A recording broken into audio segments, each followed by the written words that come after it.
Donc maintenant, nous allons avoir une intervention du professeur Nicolas Balachev, qui est directeur de recherche au CNRS émérite et qui est membre du laboratoire d'informatique de Grenoble. Ses travaux ont initialement porté sur les questions de didactique des mathématiques de 74 à 88, puis sur les technologies pour l'apprentissage humain.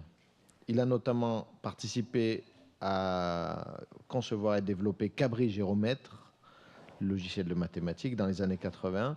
Il a fondé et dirigé le réseau d'excellence Kaléidoscope en Europe pour la recherche sur les technologies éducatives au début des années 2000. Je vais lui céder la parole. Merci.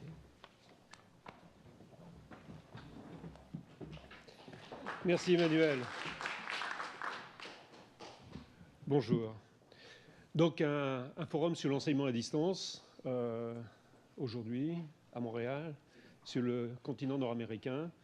J'ai choisi une entrée par les MOOC, une entrée d'actualité, et en me posant finalement la question de la pérennité de cette nouvelle technologie dans le champ des outils que nous serions susceptibles d'utiliser, et donc de savoir si ça pourrait devenir un standard et comment. Alors, il faut que je clique quelque part, voilà, et j'appuie sur le bouton central. Sur la flèche du côté, comme ça, oui. Et voilà. Bien. Donc, les MOOC, c'est un phénomène assez étonnant parce que finalement, ils apparaissent dans le champ académique. Ils s'imposent à la recherche dans le domaine des technologies, de l'enseignement, l'apprentissage à distance, comme une apparition, un fait soudain, sorte de fruit du hasard, de l'étonnement, de l'enchantement. C'est George Siemens et Stephen Downes, ses collègues canadiens, qui font un cours avec 25 élèves en présence et puis s'attendent à quelques centaines, peut-être milliers, un millier d'élèves à distance. Et c'est beaucoup plus que cela. C'est plus de 2200 étudiants qui vont suivre le cours. Comment appeler cette chose? Qu'est-ce qu'il se passe? Le terme de MOOC est proposé pour Massive Open Online Courses. Et puis, pas très loin, pas à une grande distance sur le continent et en même temps dans le temps, c'est l'étonnement d'un cours d'introduction à l'intelligence artificielle qui réunit 160 000 étudiants, enfin une histoire qui, je comprends bien, peut impressionner celui qui donnait ce cours. Mais là, la réaction est intéressante à remarquer. C'est la création immédiatement d'une société, Udacity, et la capacité, sur cette idée-là, du Massive Open Online Courses, d'attirer des fonds, des capitaux risqueurs, donc des fonds financiers importants. Et la presse, évidemment, se saisit de ce phénomène et s'en fait l'écho dans le monde entier. Et l'été 2012, en France, on voit dans la presse repris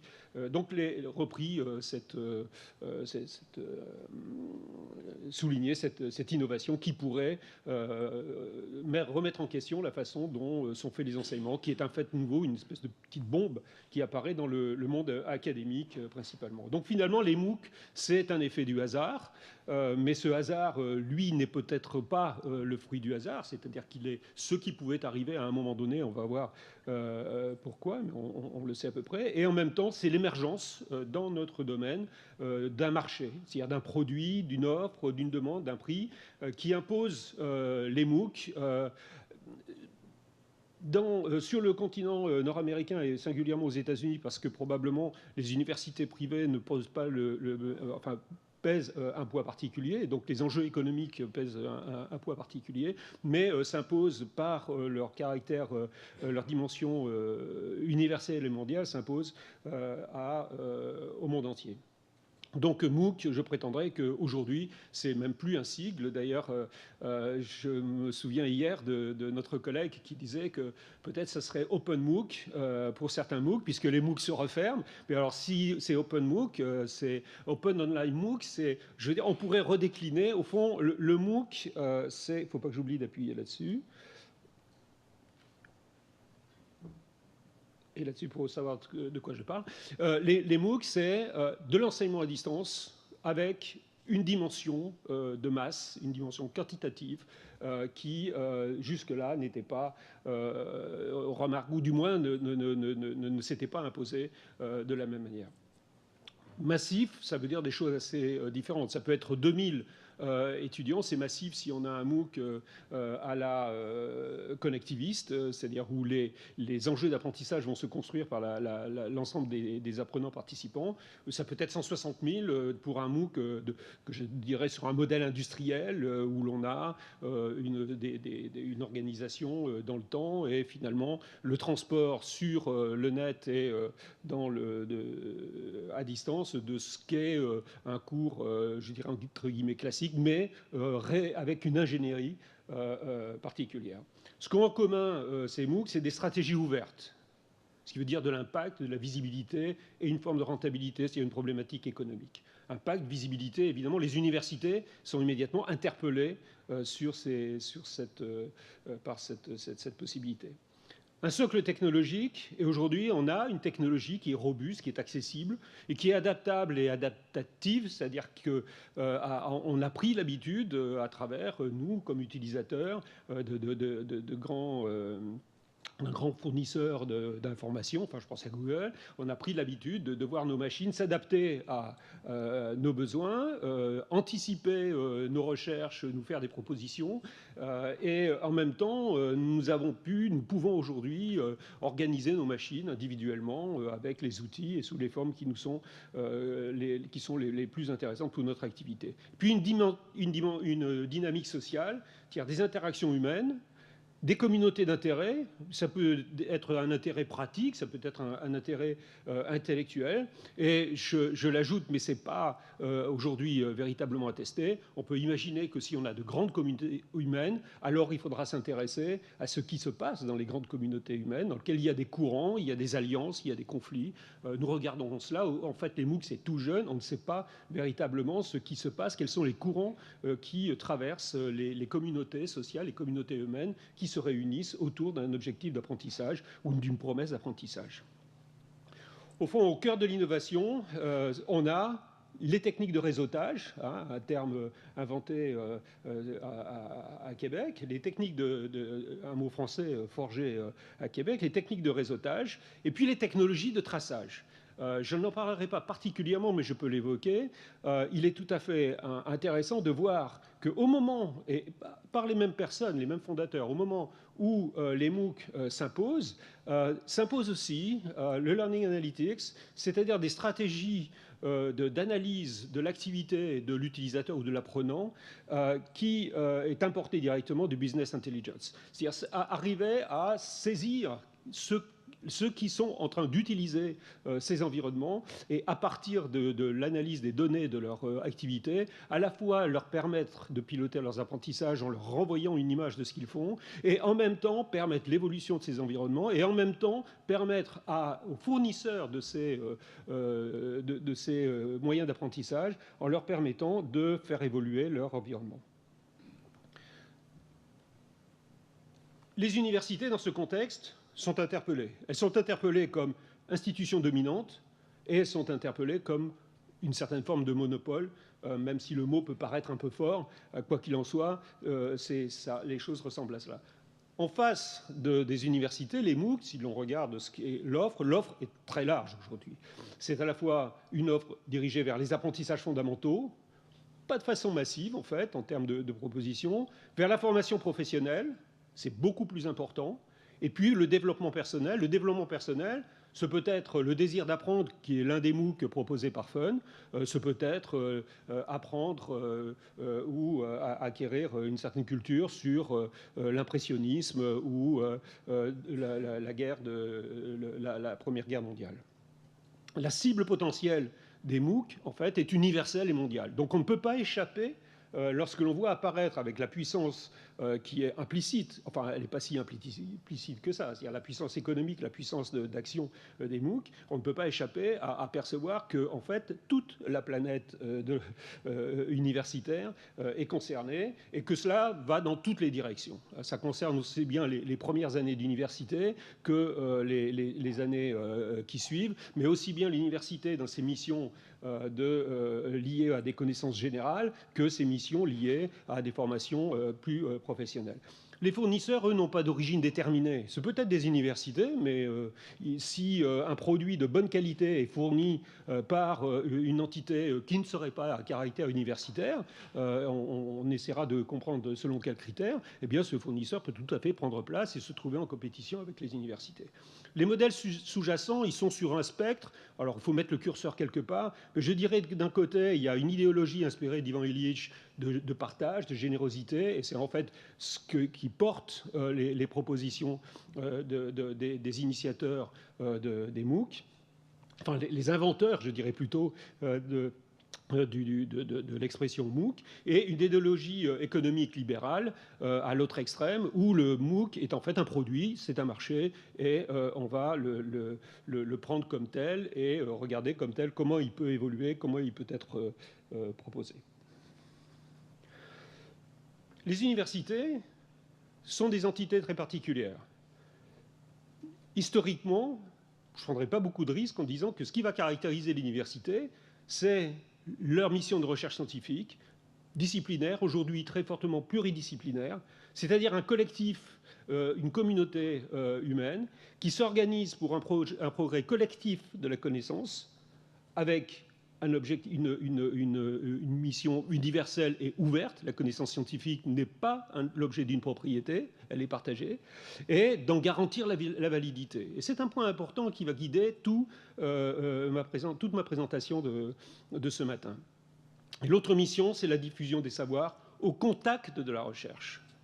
La mission des universitaires, ce n'est pas de donner un cours ex cathedra, comme peut-être cela a été fait dans des modèles historiques assez anciens, c'est de partager la signification des savoirs, pas seulement leur texte, de partager leur signification et de valider les apprentissages qui sont issus de ce partage. Fin du XXe siècle, XXIe siècle, les universités sont face à un défi, le défi d'aujourd'hui, qui est la massification du public étudiant, qui correspond à une évolution globale du niveau d'éducation des personnes et des peuples, et c'est le développement économique et industriel qui interpelle les universités parce que le monde économique et industriel a besoin et s'attend à ce que les universités donnent accès au travail, amènent des compétences qui vont s'exprimer au sein des entreprises dans le monde économique et dans le monde social. Finalement, ce que l'on voit, si je me permets d'insister sur cet aspect, ce que l'on voit, c'est une évolution. Et d'ailleurs, on entend plus parler aujourd'hui d'enseignement supérieur que d'université. Il y a une évolution dans le vocabulaire. Et l'enseignement supérieur correspond à l'apparition de l'enseignement supérieur comme une désignation la plus fréquemment utilisée, ou très fréquemment utilisée, correspond à une différenciation des missions. Dans les universités, une différenciation des missions de recherche et de formation. Le rapport, la distance à la recherche des premiers cycles universitaires, des undergraduates, est très différente de la distance à la recherche des années supérieures quand on est sur le master et évidemment le PhD. De la même façon, différenciation des savoirs scientifiques, des savoirs professionnels. On pourrait en France assez facilement regarder les choses en prenant le cas des grandes écoles et en voyant comment se différencient la mission et le fonctionnement des grandes écoles, des écoles d'ingénieurs, relativement aux missions et fonctionnements des universités. Cette différenciation, en fait, va laisser la place à l'apparition d'autres acteurs que les universités au sens classique, dans la mesure où une grande partie ou une partie significative des missions de l'enseignement supérieur, en termes de formation et en termes de fourniture, enfin de donner accès à des compétences qui seront professionnellement opérationnelles, peut-être ces missions-là peuvent être assumées par d'autres instances que des instances à caractère universitaire. Avant de... Je n'ai pas appuyé sur le bon. avant de poursuivre, je voudrais m'arrêter un instant sur le connectivisme. Parce que le connectivisme, dans une certaine mesure, dramatise, j'utilise ce terme presque en anglais, ou du moins met un accent sur un rapport à la connaissance qui est très particulier, qui est dominant, je pense, depuis longtemps, que je me souviens de l'avoir aperçu à l'époque de Logo. L'idée que pour les choses un peu rapidement, ce qui est important, ce n'est pas ce qui est appris, c'est comment cela est appris. Ce qui est important, ce n'est pas le savoir, ce sont les processus qui sont sous-jacents au savoir. Alors, par chance, en fait, les textes sur le connectivisme sont très clairs sur leur fondement et sur leurs principes, et ce qui fait que, comme c'est très clair, on peut s'adresser directement à ces principes et prendre une position. Alors oui, d'accord, aujourd'hui, en fait, c'est je dirais, éternel et universel. L'apprentissage se fait dans un contexte social. Ce peut être la famille, dans des sociétés plus anciennes, et puis ça s'élargit au village, ça s'élargit à la nation, ça s'élargit à la planète, ça s'élargit au fur et à mesure que les communications entre les communautés humaines se fluidifient et sont plus efficaces. Tout à fait. Ce qui est important, c'est cette mise en réseau. La connaissance, c'est une connaissance. La connaissance humaine se construit dans l'interaction sociale et pas seulement au niveau de l'individu. C'est l'un et l'autre. Oui, l'apprentissage est une aventure individuelle qui est reliée et qui est dépendante de la communauté humaine. Et oui, l'individu doit être aujourd'hui, à coup sûr, considéré dans la complexité des relations sociales, surtout lorsqu'elles sont augmentées par les réseaux sociaux, c'est-à-dire par la capacité d'échange entre les personnes. En revanche, je serais très réticent à suivre les fondateurs du connectivisme sur quelques autres principes qui sont sous-jacents à ce qu'ils nous proposent. D'abord, sur la position des théories psychologiques par rapport à la proposition du connectivisme. Je pense que là, on va très très vite. On n'est pas obligé de développer et de soutenir le connectivisme et d'en développer les thèses je dirais, à contrario de ce qu'aurait été, là ils vont un peu vite, le behaviorisme, le cognitivisme et le constructivisme. Ce sont des choses assez différentes, comme vous le savez bien. En fait, les théories psychologiques ne sont pas disqualifiées par l'évolution de la technologie. Les théories psychologiques vont évoluer, il le faudra, mais surtout elles nous donnent déjà des outils pour essayer de comprendre les processus d'apprentissage. Donc le constructivisme n'est pas, par exemple, disqualifié par le développement de la technologie des réseaux sociaux.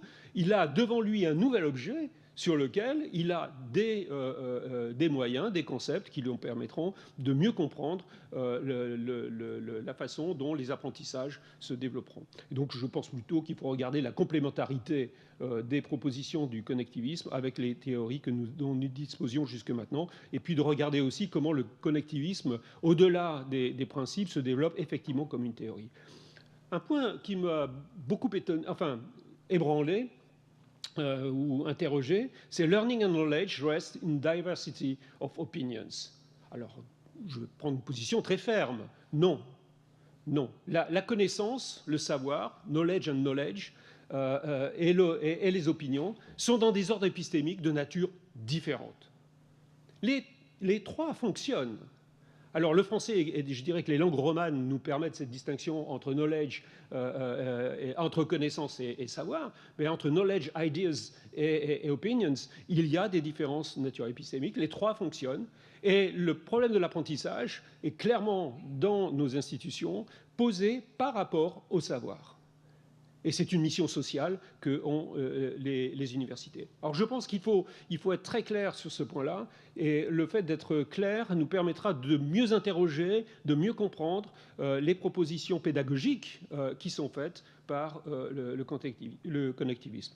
Et enfin, bon, une tête bien faite vaut mieux qu'une tête bien pleine, mais une tête bien faite vide ne vaut pas grand-chose. Donc l'opposition un peu trop ferme entre ce qui est important, the pipe is more important than the content within the pipe. Bon, oui, enfin, je pense que c'est un effet rhétorique qui peut éventuellement même, sur lequel même les auteurs apporteraient plus de nuances. Et c'est le défi. C'est le défi que l'on a dans tout apprentissage, d'arriver à ce que la construction de la connaissance se fasse non pas comme l'apprentissage d'un texte, mais comme l'apprentissage d'un concept qui est un outil dans des situations. Au fond, j'aurais envie de faire un petit intermède académique, parce que ça revient plus à mes objets de recherche qu'à ceux dont je suis en train de parler, les MOOC ou l'enseignement à distance. C'est que la connaissance, c'est la propriété d'un système. C'est ça le message de l'apprentissage comme étant une adaptation à un environnement. La connaissance, elle n'est pas dans le sujet, elle n'est pas dans le milieu. Je pense à situated cognition. La connaissance, elle est dans la stabilité d'un système qui interagit, qui engage un individu humain avec un environnement. Cet environnement, il peut être matériel, il peut être physique, mais cet environnement peut être aussi social. Donc la construction d'une connaissance se fait dans l'interaction avec un environnement et elle va être la propriété de cet environnement à être stable. Ça veut dire quoi? Ça veut dire qu'une perturbation de cet environnement pourra être dépassée par la construction d'une solution. Alors ensuite, on peut le décliner en mathématiques, en physique, en ingénierie, sur la construction d'un pont ou sur l'écriture d'un texte. Mais chaque fois, on a 4 critères au fond qui peuvent être à travers 4 directions ou dimensions sur lesquelles on peut regarder les choses. Une connaissance a un domaine de validité. Elle a un lieu où elle fonctionne, une sphère de pratique. C'est pas grave de penser que les nombres entiers, que les nombres décimaux, c'est des nombres entiers avec une virgule. C'est même très pratique, ça permet de faire des opérations, finalement, en apprenant à déplacer la virgule. Et ça fonctionne. Ça fonctionne dans des domaines qui sont importants de la vie quotidienne, la vie tous les jours. En même temps, lorsque l'on a un usage scientifique des nombres décimaux, ça ne marche plus. Parce que la propriété de densité parmi les nombres, le fait qu'entre 2 nombres décimaux, on puisse toujours en mettre un, eh bien, ne fonctionne pas bien avec l'idée que c'est un nombre entier à virgule. Ce qui est important dans la connaissance, c'est l'identification d'un domaine de validité, un lieu où elle fonctionne. Ce qui est important pour nous de comprendre, c'est les moyens de l'action. Quels sont les moyens qui sont à disposition de celui ou du système, qui sont disponibles dans le système auquel on s'intéresse. Les représentations et les systèmes de validation. La connaissance, c'est aussi quelque chose qui nous permet de porter des jugements, de décider et de valider. C'est son élément distinctif. Elle n'est pas en débat dans le sens où, si elle est en débat, elle est dans un débat de réfutation. Je ne veux pas revenir à des choses que vous connaissez tous, mais c'est cet élément qui est fondamental. C'est que la connaissance, elle est constamment en relation dialectique, parce qu'elle va évoluer, avec des procédures qui nous permettent de valider, de juger et de prendre des décisions. Lorsqu'on prend une perspective d'enseignement, la connaissance, ou le savoir, je vais le prendre la connaissance dans sa dimension institutionnalisée et socialisée, elle ne peut pas entrer dans la salle de classe comme ça. Je vais prendre une vieille métaphore que nous donnait Jean Kunzmann, un mathématicien grenoblois. C'est vous pouvez amener un éléphant dans la classe, ça ne va pas rendre le concept d'éléphant plus concret et plus facile d'accès. L'éléphant, c'est un éléphant là où les éléphants vivent. Et le fait d'amener une connaissance dans la classe nécessite un travail. D'une part, il faut qu'elle soit enseignable, et on ne peut pas enseigner les nombres décimaux comme étant partout dense sur la droite, comme ça d'emblée. C'est très intéressant de passer par les nombres entiers à virgule. Donc il y a une adaptation, un travail à faire pour transformer la connaissance et pour qu'elle devienne enseignable, et il faut aussi la rendre apprenable. C'est-à-dire qu'on n'enseigne jamais à des ignorants. Et ça, on l'oublie peut-être trop souvent. Pour enseigner, il faut toujours faire l'hypothèse que ceux à qui on enseigne, ou ceux que l'on invite dans une situation où ils pourront apprendre, savent quelque chose. Et le MIT Blossom, par exemple, s'appuie sur le fait que ceux qui vont regarder la vidéo à qui on pose le problème peuvent faire l'hypothèse qu'ils sont capables de résoudre le problème. Ça ne signifie pas qu'ils ont la solution et que leur connaissance permet de résoudre le problème. Ça signifie qu'ils peuvent engager un processus qui peut-être va rencontrer des grandes difficultés, va être mis en défaut, mais ils vont engager un processus qui permette de se saisir de la relation du problème qui est posé. Donc il faut transformer les savoirs de référence pour qu'ils deviennent enseignables et apprenables. Ce qui veut dire que la distance, en fait, on pense toujours à la distance matérielle, mais il y a 2 distances qui s'imposent dans tout acte d'enseignement. C'est une distance didactique, qui est dans le plan épistémique, dans le plan de la connaissance, qui vient du travail de la transposition. C'est-à-dire que ce que l'on apprend est toujours à distance de la référence. qui est posée en amont, et puis une distance pédagogique, au sens où il y a une figure du maître. Même dans les situations où l'on a le plus possible retiré le maître, et dans la rhétorique correspondante, on le retire en le désignant comme le facilitateur, le guide ou le tuteur, et surtout pas par l'instructeur, même dans ces situations-là, il y a quelque part présent la figure du maître. Et ça, c'est une seconde distance. Donc cette seconde distance, elle est problématique. C'est-à-dire à la fois, on veut l'effacer, et il faut l'effacer pour que les processus d'apprentissage s'engagent de façon authentique, c'est-à-dire que l'élève ou l'apprenant, quel qu'il soit, adulte ou enfant, n'agissent pas pour satisfaire une demande qui vient des deux professeurs, mais agissent parce que c'est une demande qui vient du problème, parce qu'il y a un problème à résoudre et que ça devient leur problème. Voilà deux distances que auxquelles nous serons toujours confrontés dans les problématiques d'enseignement, d'ailleurs qu'elles soient universitaires ou qu'elles soient pour des niveaux d'enseignement inférieurs ou qu'elles soient professionnelles. Donc, apprendre un processus d'apprentissage sous les contraintes à la fois de la spécificité du nouveau savoir, je vais y venir un peu plus en détail, et de la stratégie pédagogique. Un mot sur la spécificité, rapide, mais les trois types d'actions, enfin de processus cognitifs qui sont engagés dans l'apprentissage, on peut les résumer par ces trois mots-clés qu'on pourrait toujours discuter, je suis rapide, mais c'est percevoir, décider, agir. Percevoir, décider, agir, vous faites de la géométrie, vous faites de l'algèbre, vous apprenez la chirurgie, vous apprenez la chimie, vous engagez des perceptions au sens physique, voir, toucher, mais perception au sens intellectuel, c'est-à-dire la capacité dans l'accès à un système sémiotique ou à un système langagier ou à un système de représentation non langagier, d'identifier les éléments qui sont les éléments critiques. À partir de cela, être capable de prendre des décisions et sur ces décisions d'être capable d'agir. Cela va être binded, ça va être mis sous les contraintes de l'environnement dans lequel vous vous trouvez. Dans cet environnement, vous disposez de représentation, vous disposez de contrôle, vous avez des possibilités d'action et à la suite de ces actions, vous avez des feedbacks. Donc l'environnement et là je suis en train en fait de décrire les deux côtés du système que je représentais tout à l'heure, hein, dans les interactions entre le sujet qui apprend et le milieu dans lequel il apprend, il y a cette mise en rapport des capacités de perception. Je dis bien encore une fois, je ne parle pas seulement des cinq sens, hein, je pense à la perception au sens de la prise d'informations intellectuelles dans une situation, la mise en relation de la perception et des représentations, capacité de décision, mais capacité de contrôle. Qu'est-ce que l'environnement vous permet de prendre comme décision ? Quel type d'information, à quel type d'information il vous donne accès ? Et puis, action et feedback qui sont directement en face de l'action. Ces trois dimensions-là, qui sont engagées dans la conception des environnements d'apprentissage et qui sont engagées dans le processus d'apprentissage, sont dépendants de la nature des connaissances en jeu. On ne peut pas faire de généralité, au sens où on peut le faire, bien sûr, je viens de le faire, puisque je viens d'utiliser ces trois grandes dimensions pour désigner une forme de complexité. Mais maintenant, lorsque vous l'instanciez sur les sciences naturelles, sur la chirurgie, je prends ces exemples-là parce que nous travaillons sur ces exemples-là, sur ces cas-là à Grenoble, en particulier sur la chirurgie orthopédique ou sur l'urologie.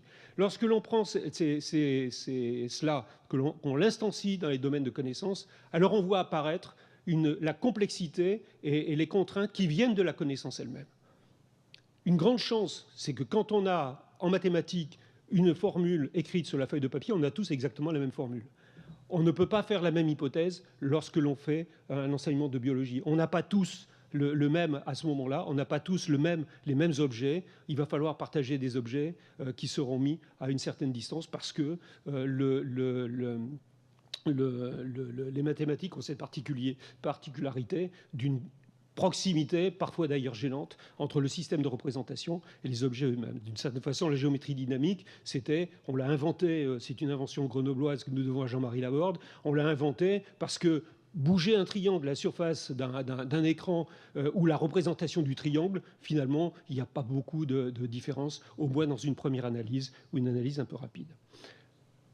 Donc apprendre un processus d'adaptation sur les contraintes conjuguées du savoir, des stratégies pédagogiques, mais aussi des caractéristiques matérielles des situations. Et là, je dis un mot de plus. Les trois images qui sont là, elles nous disent quoi? Eh bien, d'abord, elles nous représentent, je dirais, les premières universités, le cours es-cathédra, la communication, la transmission du savoir. Et puis, dans une classe du 19e, on voit qu'il y a deux enfants. Il y en a un qui est à côté du maître sur l'estrade, il y en a un autre qui est debout vers le tableau, les autres qui éventuellement auraient quelques échanges. En fait, on voit une activité, c'est qu'on n'est plus, les élèves sont déjà plus dans la situation statique d'écouter simplement l'enseignant. Et ça, c'est un mouvement qui ne cessera pas. Et aujourd'hui, on a des technologies qui nous permettent de mettre ensemble les enseignants, les apprenants. Et je mets le enseignant au pluriel. C'est-à-dire quand vous augmentez la communauté d'apprenants, vous augmentez aussi le nombre des individus,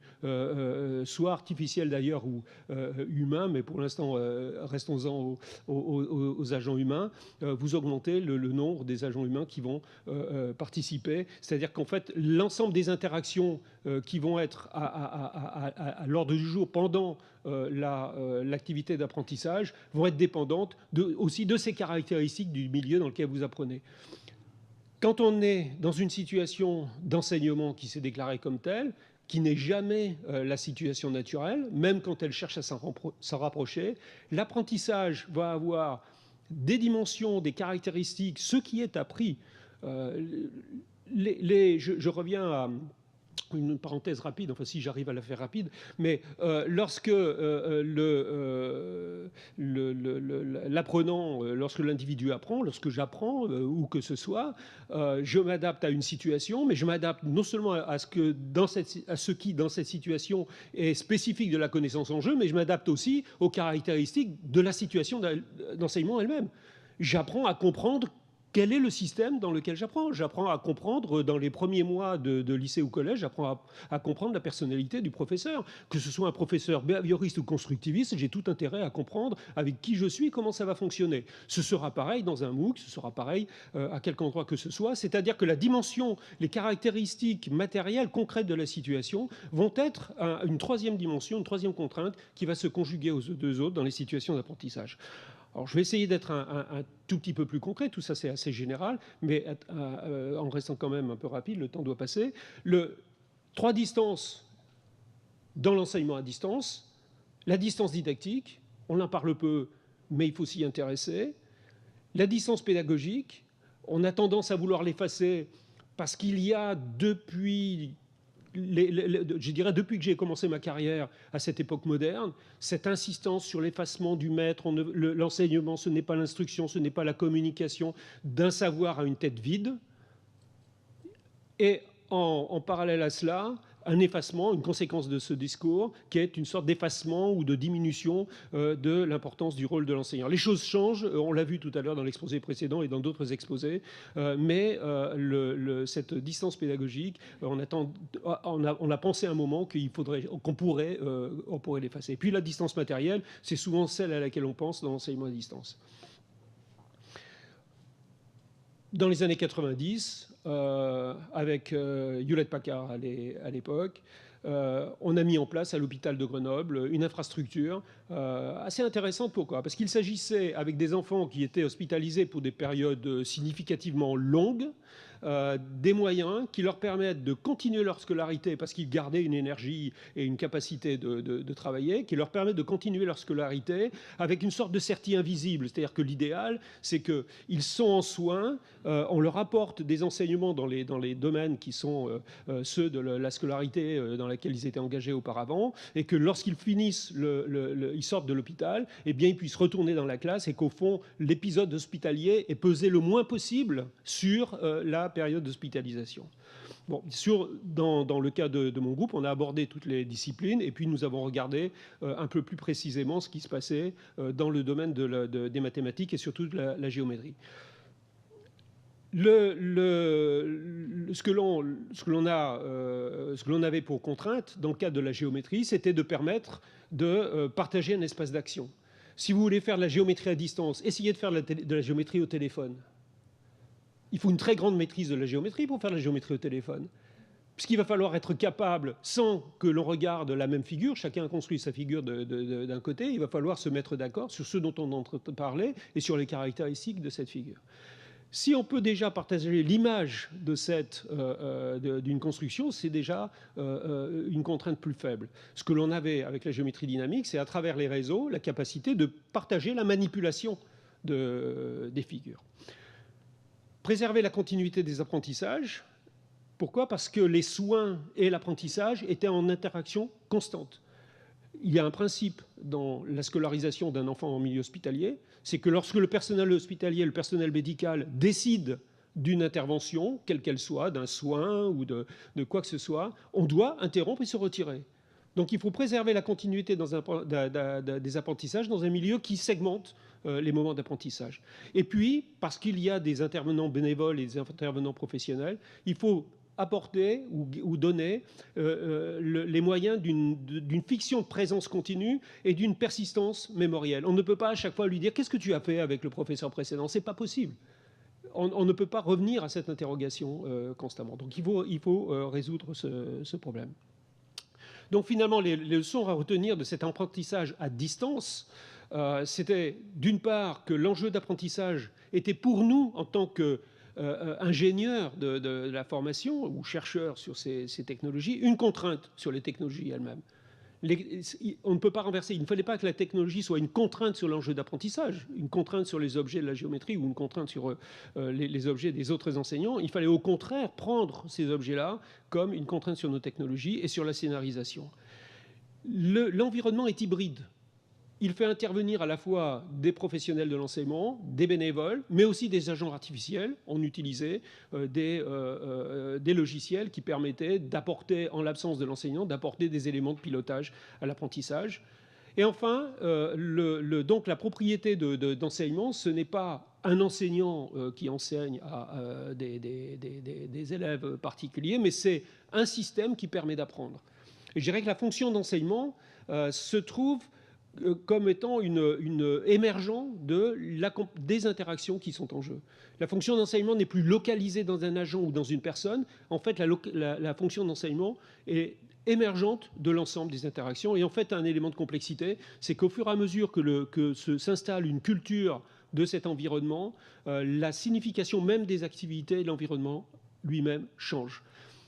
Lorsque l'on crée des situations ouvertes d'apprentissage, si on les répète, alors il se crée une connaissance de ce que sont ces situations et leur valeur, je dirais, de défi heuristique, de défi pour les élèves se perd dans une sorte de didactification. Au fond, c'est tout le paradoxe du comédien. Chaque fois que le comédien monte sur scène, il faut que le public ait l'impression qu'il y monte pour la première fois et que c'est vraiment le personnage qui est joué que l'on perçoit et avec lequel on va vivre pendant 1h30. Alors que le comédien, lui, en est à sa 100e. C'est la 100e fois qu'il se trouve dans ce personnage. Il doit reconstruire cette nouveauté. Eh bien, ça, c'est un enjeu particulièrement difficile de faire face à cette habituation, cette création d'habitudes et de fonctionnements qui ont tendance à se standardiser au fur et à mesure que les apprenants fonctionnent dans un système donné. Cet élément de complexité, ça signifie quoi ? C'est qu'on perturbe le système et le système, lui, en retour, va, d'une certaine façon, casser les effets de levier que l'on avait pu avoir initialement. Donc, l'enseignement en 3D, distance didactique, distance pédagogique, distance matérielle. J'étais assez explicite, je garde le slide, vous le regarderez si vous voulez revenir sur ce qui a été dit ce matin. Et je passe à un autre exemple sur lequel, je n'ai pas de notion du temps, mais sur lequel j'irai un peu rapidement parce qu'il va vous être d'emblée beaucoup plus familier d'une certaine façon.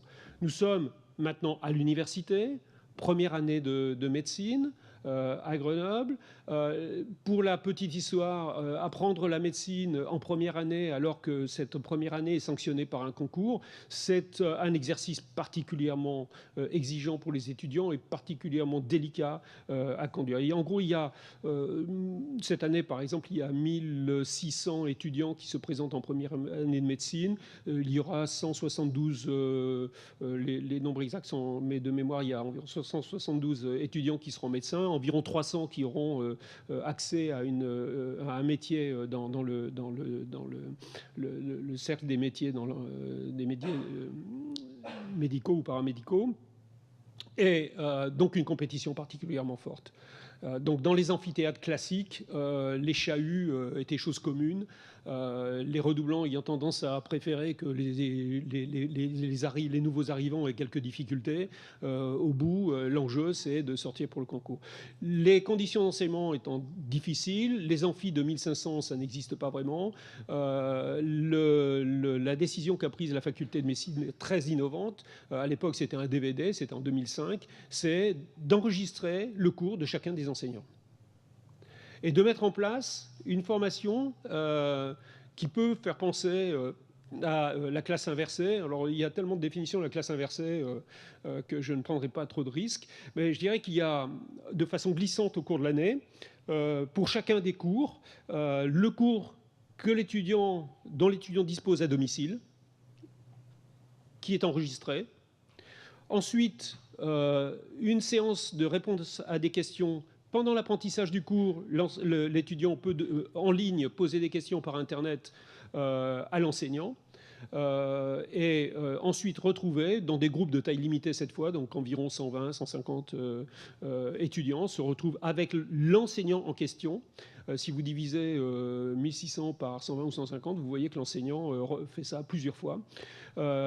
Séance avec l'enseignant en question pour la réponse aux questions, puis pour la réponse aux questions qu'ils ont posées, puis ensuite une séance au cours duquel il y a une sorte d'examen blanc, c'est-à-dire les examens, le concours est basé sur des QCM, donc un QCM, les étudiants répondent au QCM, ont leur score en temps réel, et des tuteurs se chargent de les aider à débriefer ce qui s'est passé pour eux pendant cette session. Donc les 4 sessions sont en parallèle et c'est inversé évidemment dans le sens où ils ne vont pas à l'université pour recevoir un cours, ils vont en fait à l'université pour prolonger leur étude et avoir une évaluation de leur progrès, évolution dans leur apprentissage. La validation, c'est la réussite au concours. Alors, il y a un nuage sur lequel je pourrais revenir, qui est lié au facteur de prédictibilité en fait, cette organisation, c'est-à-dire suivant qu'au cours de l'apprentissage, les étudiants vont avoir tout au long de l'année des notes, des scores, etc., et de voir le caractère de prédictibilité sur l'évolution de leurs apprentissages par rapport à la réussite effective au concours. Ce que je retiens ici, qui est un plus intéressant pour nous, c'est que, en fait, une limite, c'est un concours. Donc, ça veut dire qu'on a une motivation qui est intrinsèque. On est très lié, l'enseignement est très lié. Paradoxalement, alors qu'il y a un instant, j'avais un discours sur la connaissance, la construction du sens. Ici, c'est évidemment la construction du sens, si possible. Hein, mais en fait, quand on se met du côté des étudiants, c'est d'abord se retrouver dans une bonne position lorsque le concours se présentera. Et le contrat insiste sur cet aspect, puisque le contrat, c'est que les cours sont stricto sensu la seule origine de la validation, du contrôle de connaissances qui aura lieu au moment du concours. Je vois j'insiste sur ces aspects de validation. J'ai insisté en disant que c'était une dimension essentielle de les connaissances, et au fond, c'est ce qui va me guider vers la fin de cet exposé. L'enseignement à distance, d'une certaine façon, a permis une meilleure proximité avec l'enseignant. C'est presque paradoxal. C'est-à-dire que l'enseignant mis à distance par le DVD retrouve une présence au moment du jeu des questions-réponses. Je pense que j'ai pas... Ça fait un moment que j'ai pas... On vous suit. Ah, vous me suivez? Ben, merci. Thank you very much. Merci beaucoup. Excusez-moi, j'y étais plus. Donc l'amélioration de la proximité de l'enseignant, alors qu'il a été mis à distance par la vidéo enregistrement des cours, en fait, il occupe toute sa présence et je pense intéressant de souligner, il ne s'agit pas de sa présence comme guide. Bien sûr, c'est comme guide puisqu'il va répondre aux questions, donc comprendre les problèmes d'apprentissage, donc aider à l'apprentissage. Mais c'est surtout sa présence en tant que celui qui va, en répondant aux questions des étudiants, permettre de dépasser la seule information donnée par les cours et de leur donner accès aux significations qui sont engagées, parce que quoi qu'il en soit, le QCM ne consiste pas seulement à vérifier l'apprentissage d'un catéchisme. La place donnée à l'étude, et je pense qu'on en parle, je suis sûr d'ailleurs qu'on ne parle pas suffisamment de l'étude. Si on a la classe inversée, si le cours, on l'a sur des vidéos, et c'est 15 secondes ou 15 minutes ? 15 minutes, c'est bien. Si le cours n'est pas donné à travers des vidéos, il faudra que les étudiants organisent. Alors, dans une discussion pendant un break, on parlait d'études et du rapport entre l'étude et l'auto-apprentissage. J'aimerais bien que l'on réinterroge ce terme. Qu'est-ce que l'étude ? Qu'est-ce que organiser l'étude pour un étudiant de façon autonome? C'est bien sûr, ça a une dimension d'auto-apprentissage, mais je pense que c'est au-delà, enfin ça inclut l'auto-apprentissage, mais ça va au-delà. Bon, les étudiants satisfaits, motivés, c'est au moins par, je dirais, la structure formelle. Maintenant, pour ce qui est des vidéos, comme Emmanuel le dit dans un article récent que j'ai lu dans la presse, on n'est pas toujours très satisfait par les vidéos qu'on est obligé de subir. Tous les enseignants ne sont pas nécessairement des compétents, des communicants compétents. Et là, on observe une prévalence de la réussite, une prévalence de la réussite aux études antérieures sur les origines sociales, qui était en fait prévalente dans les modèles antérieurs. Ce sur quoi je ne l'ai pas mis en très haut caractère, mais je vais insister, c'est que 30% des cours, et je le signalais hier dans des questions, 30% des cours sont refaits chaque année. C'est un point sur lequel on pourra revenir sur l'économie de ces fonctionnements et pas de ce type d'enseignement. Et par ailleurs, la première année de médecine est entourée d'entreprises privées qui elles-mêmes organisent des formes de classes inversées pour préparer les étudiants à ce fameux concours. Je vais passer sur une aventure personnelle que je résume en un seul transparent. Merci. Que je résume en un seul transparent, c'était Octel. Je me suis inscrit à quelques MOOC, dont celui-ci, pour savoir de quoi il retournait. C'est un MOOC de caractère constructiviste. Et simplement pour dire que dans cette expérience, qui était passionnante, parce qu'au fond, j'avais une sorte d'agora où tout le monde s'exprimait. Finalement, celui qui donnait un séminaire ou qui donnait un webinar avait une position particulière, invité à le faire, comme à l'instant, je suis en train d'occuper une place et où vous êtes assez poli et sage pour ne pas m'interrompre, quel que soit le désir que vous ayez de le faire, parce qu'on on m'a mis sur l'estrade et on vous a laissé assis autour de vos tables. Donc, devant mon écran, c'est pareil, j'écoutais, et puis j'avais bien envie de parler, et les autres aussi, mais je me suis trouvé très rapidement submergé par l'information, submergé par les interactions. Je ne pouvais plus suivre ce qui se passait sur l'écran, ce qui se passait dans le chat. En fait, c'était une expérience riche, mais une expérience dans laquelle il était difficile de savoir ce qui était effectivement, ce que je pouvais effectivement en tirer. Donc, c'est vrai, environnement convivial, riche en ressources, mais la socialisation, apprendre à se servir de l'environnement, et ça revient au schéma initial où l'apprentissage est dans une situation, apprendre à se servir à l'environnement, je ne parle pas des fonctionnalités informatiques, mais apprendre, quand on lève le doigt, à être quand même vu, parce qu'on a quelque chose à dire, alors qu'il y en a au moins quelques-uns qui vous écoutent. Si on est quelques centaines en même temps sur le net, c'est pas sûr que dans le chat, on ait aperçu que vous aviez dit quelque chose de particulièrement important, alors qu'ils sont en train de discuter de banalité. L'autre aspect, c'est qu'on termine ce type de MOOC avec le sentiment que chacun a construit une expérience et donc peut-être des connaissances, mais il est bien difficile de pouvoir caractériser les connaissances qui ont été apprises. Or finalement, le point où j'en arrive maintenant, c'est que tout enseignement doit garantir la qualité et la validité des savoirs. C'est une banalité, vous le savez tous, c'est votre responsabilité d'universitaire. Mais tout étudiant a droit à la reconnaissance de ses acquisitions. Et cette reconnaissance de ses acquisitions, elle prend trois formes. Elle prend une première forme qui est de permettre d'identifier ce qui était l'enjeu d'apprentissage. Bon, d'accord, on a vu l'âne qui se relève parce que les briques n'étaient pas bien disposées sur la carriole, mais lorsqu'on arrivera au bout de la session, j'ai appris quoi? Je veux dire, à part charger correctement ma charrette.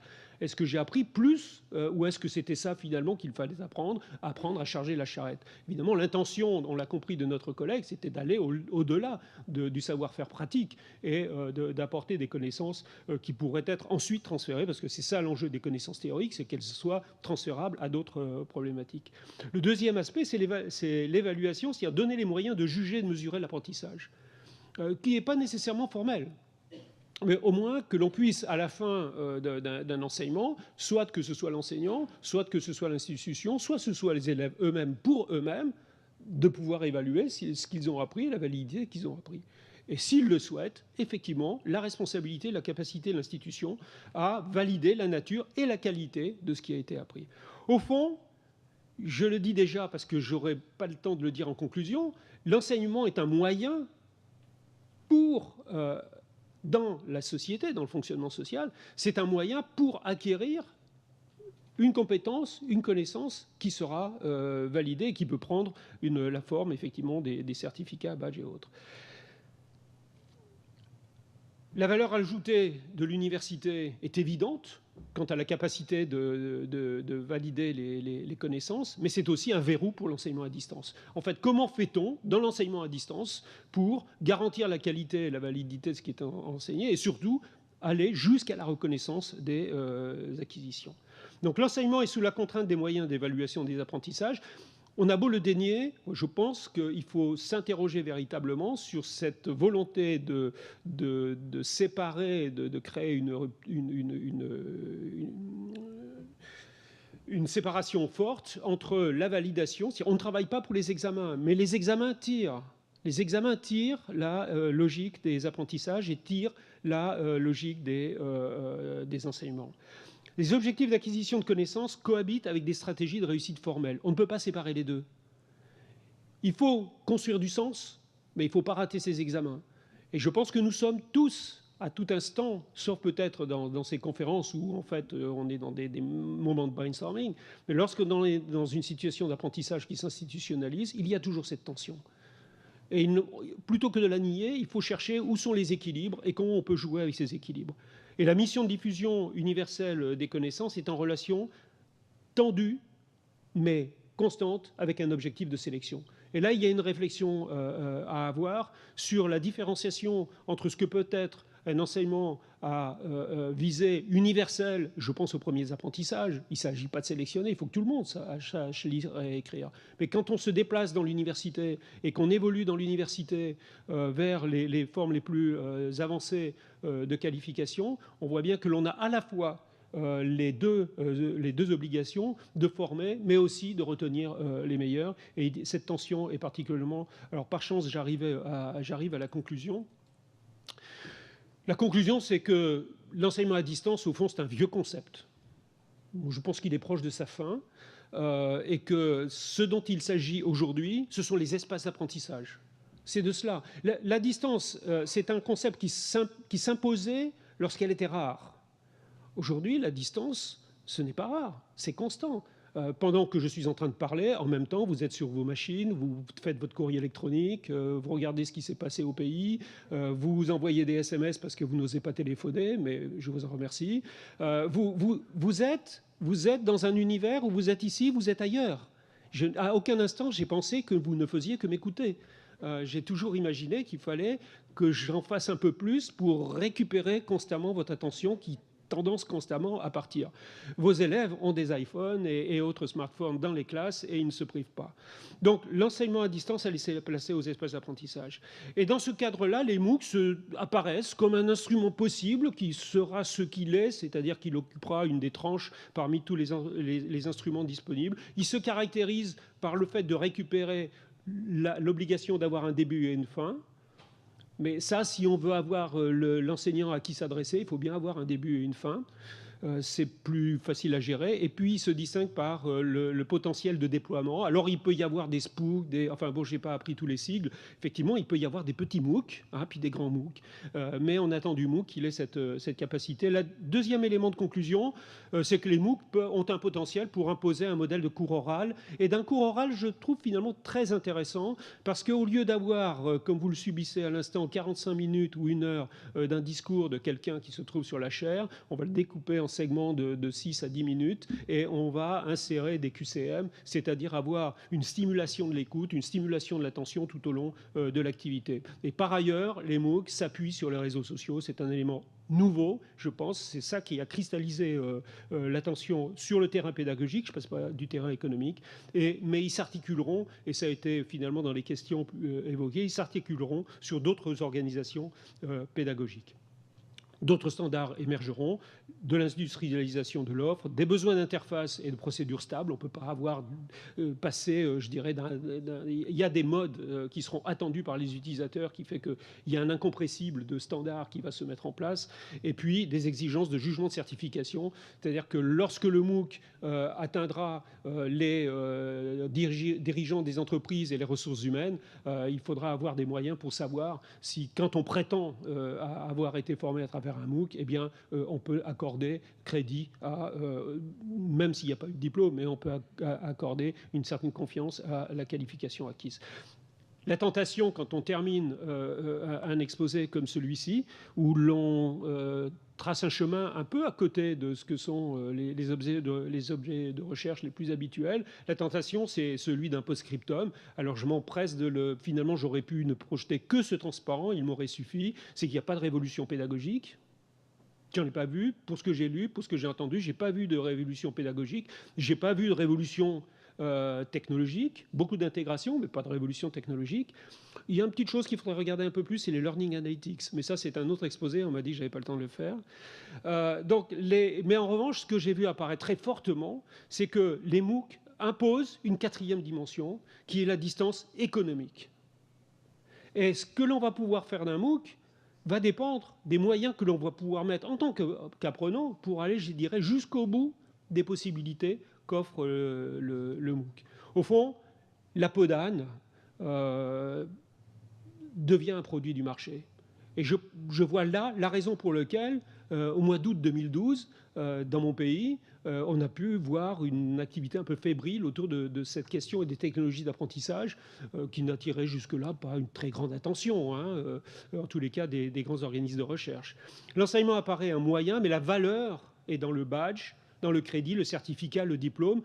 À cet instant, je suis plus confortable à le prononcer de cette façon-là parce que j'ai écouté vos exposés et j'ai vu comment, de façon récurrente, la question de la qualification apparaissait. Pas de façon immédiate et comme un grand titre, mais apparaissait sous-jacente, mais de façon assez explicite dans chacun de vos exposés. Et là, peut se trouver la source d'un standard. C'est-à-dire, l'économie peut imposer un standard sur la place des MOOC et la forme des MOOC dans l'enseignement supérieur. Je n'ai pas dit les universités, j'ai dit l'enseignement supérieur, je le dis à dessein, et l'utilisation ensuite de ces types ces vecteurs d'apprentissage par les entreprises, par ceux qui vont donner une place à nos étudiants dans la société. Je vous remercie.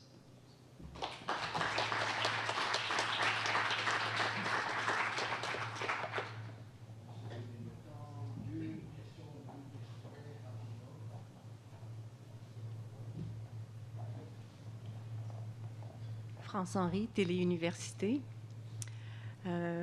Merci Nicolas pour cette présentation très élaborée qui nous met en contact avec tout un système de pensée qui est très riche, mais aussi à la fois qui soulève beaucoup de questions.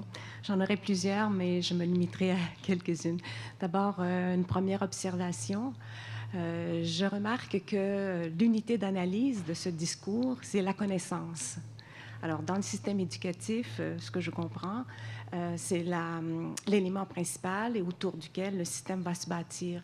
Alors que les propositions les plus récentes en pédagogie nous proposent de mettre l'apprenant au centre et donc d'utiliser l'apprenant comme unité d'analyse. Pour ce qui est de la formation à distance, on a bien fait ressortir la distance didactique et la distance pédagogique qui doit être réduite pour rendre les connaissances digestes pour l'apprenant, d'où le rôle éminemment important de l'enseignant. Mais dans ce discours-là, sur la formation à distance, un peu plus loin, il a été fait mention de la fiction de la présence, comme si, dans un environnement à distance, l'enseignant n'existait pas. Alors, je vais faire une analogie qui me permettra de peut-être mieux comprendre ce que je veux dire. Lorsqu'on lit un roman, on ne pense pas à l'écrivain.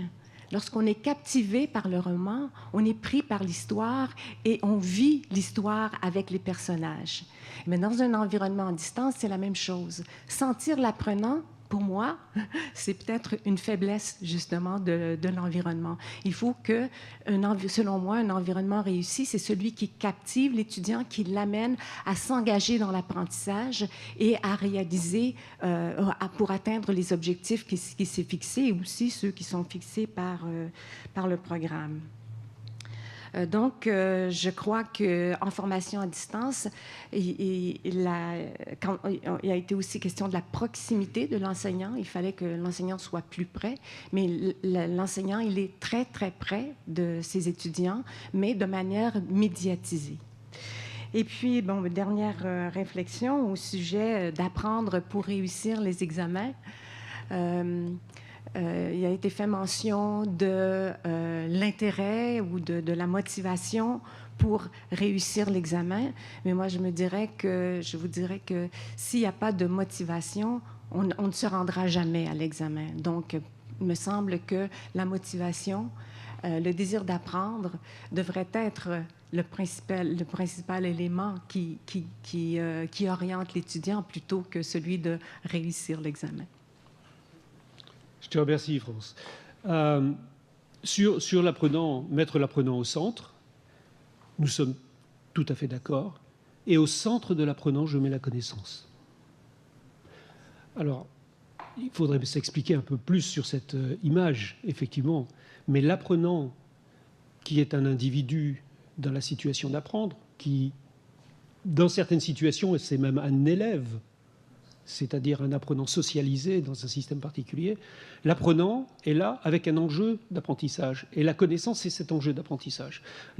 Nous parlons de connaissance et pas de savoir, et je n'écrase pas la connaissance sur sa dimension académique. Et le petit schéma rapidement commenté au début de ce système en disant la connaissance est la propriété de ce système. C'est-à-dire que la connaissance, c'est l'enjeu de ces interactions. Donc la centration sur l'apprenant, c'est de comprendre le fonctionnement de ce système en le projetant dans le plan de l'apprenant. Mais je crois qu'il n'y a pas de grande distance entre ce que je peux en dire et ta question. Alors sur la fiction de la présence, j'affirme immédiatement, il s'agit de la fiction de la présence dans un dispositif distribué et dans un dispositif de la distance. C'est-à-dire que c'est fiction de la présence en relation directe avec le présentiel. C'est-à-dire que je ne poserai pas le problème. C'est une référence à la distance matérielle. D'accord ? À cet instant-là, je ne parle ni de la distance pédagogique, ni de la distance didactique. Je parle de la distance matérielle. C'est-à-dire arriver à des dispositifs matériels où on oublie suffisamment les contraintes de la distance physique, géographique, pour être dans un engagement, je dirais d'être dans un engagement de grande proximité avec, soit avec d'autres élèves à certains moments de l'activité, soit avec l'enseignant à d'autres moments. Donc cette fiction-là, ce n'était pas une disparition du professeur, c'était de dire une présence malgré les distances matérielles. Par exemple, dans le système hospitalier, l'enseignant qui va interagir avec les jeunes enfants malades, il pourra être soit dans la chambre, parce que ça a été possible, soit depuis chez lui, soit depuis l'établissement. Il y a une dimension matérielle qui s'efface si on arrive à des scénarisations de la distance qui sont suffisamment efficaces. Mais là, je suis en train de parler d'un domaine que tu connais bien. Proximité de l'enseignement, médiatisation, on dit la même chose. Alors, réussir à l'examen, désir d'apprendre, je pense que j'ai pris la précaution, mais je n'ai pas été assez long, j'ai pris la précaution de dire il y a là une tension. J'ai désigné une tension. Je considère des dispositifs institutionnels d'apprentissage.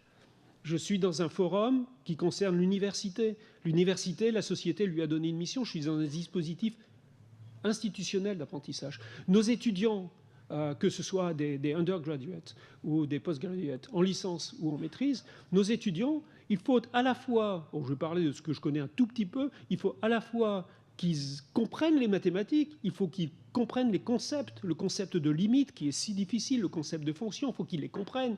Et en même temps, il faut quand même qu'ils aient leur licence. Il y a là une tension entre les deux. C'est-à-dire que le temps de l'apprentissage institutionnel est décidé par l'institution. Or, le temps de l'apprentissage de l'individu n'est pas réglé par une horloge institutionnelle. L'individu est en licence pendant 2 ans, pendant 3 ans. Bon. Alors je prends la première année de licence, il est en première année de licence. Et bien, entre le mois de juin et le mois d'octobre, s'il y a tel ou tel concept qui est en jeu, telle connaissance en jeu, il va falloir qu'il acquiert cette connaissance. En même temps, il faudra qu'il l'acquiert avec toute la puissance d'un accès à la signification qu'elle a, et en même temps qu'il l'acquiert avec toute l'efficacité qui lui permette de passer en 2e année. Et cette tension, je ne peux pas la nier. C'est-à-dire qu'en tant qu'enseignant, je ne peux pas simplement créer une sorte de, pas d'une parenthèse, je ne peux pas créer simplement des situations qui vont être riches et permettre d'apprendre, et que je ne sache pas régler le problème de la validation à la fin. Mais dès que je vais assumer le fait que je règle le problème de la validation, alors je le sais, tout le monde le sait, et l'apprentissage va se régler aussi sur cette contrainte. Voilà, c'est ça que je cherche à exprimer. C'est que tout dispositif institutionnel d'apprentissage contient en lui ce paradoxe, ou plutôt cette tension, entre d'une part le désir de faire apprendre au sens authentique, et en même temps le désir de faire, de pouvoir mettre en œuvre les moyens de qualification et de validation qui permettront, au terme du processus, de porter un jugement aussi important que « il sait ». Alors, quand on prépare des pilotes d'Airbus ou de Boeing, je suis voilà, politiquement correct. Donc, quand on prépare un pilote d'avion, même si les situations ont été très riches, où ils ont pu apprendre dans des simulateurs, des situations de crise, quoi que ce soit, il va falloir quand même à un moment donné dire il pilote ou il pilote pas, hein, et puis ça ne sera pas un simulateur. On voit bien ce que ça signifie, cette tension. C'est-à-dire que l'apprentissage ne sera pas réussi s'il n'y a pas l'appropriation de ses compétences et de ses significations, mais en même temps, il faudra que cet apprentissage passe par la contrainte d'un système qui sache juger et évaluer. C'est cette tension-là qui est en question.